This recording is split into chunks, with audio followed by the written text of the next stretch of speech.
আজানের সময় আকাশের দিকে তাকে একটি দোয়া পড়েন, আপনার সব দোয়া কবুল হবে। আল্লাহর কসম করে বলছি, আল্লাহর কসম করে বলছি, পরীক্ষিত আমল এগুলো শেয়ার করে দিবা। তুমি আমল না করেও সওয়াব পাবা তোমার একটা শেয়ারে।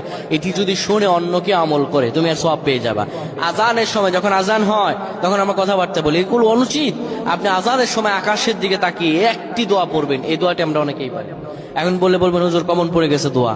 আমরা অনেকেই আল্লাহ তাআলার কাছে এটা ওটা চাই, কিন্তু সঠিকভাবে চাইতে জানি না। সঠিকভাবে কোনো ব্যক্তি যদি চায় আমার আল্লাহ তাকে দয়া করবেন। আল্লাহ বলেন, বান্দা উদউনি আস্তাজিব লাকুম, আমার কাছে চাও আমি আল্লাহ সব দিয়ে দিব। সুবহানাল্লাহ। যখন আপনার আজান হয়, আজানের সময় আপনি আসমানের দিকে তাকান, তাকিয়ে আপনি বলুন, পড়তে থাকেন, আল্লাহুম্মা আনতা রাব্বি লা ইলাহা ইল্লা আনতা খলাকতানি ওয়া আনা আবদুকা ওয়া আনা আলা আহদিকা ওয়া ওয়া'দিকা মাসতাতা'তু আউযু বিকা মিন শাররি মা সানা'তু আবু'ু লাকা বিনি'মাতিকা আলাইয়া ওয়া আবু'ু বিযানবি ফাগফির লি ফাইন্নাহু লা ইয়াগফিরুয যুনুবা ইল্লা আনতা। এই সাইয়্যিদুল ইস্তিগফার আপনি পড়েন, ইনশাআল্লাহ আল্লাহ সব দোয়া কবুল করে আপনাকে কবুল আর মঞ্জুর করে নেবেন। পড়েন আল্লাহু আকবার।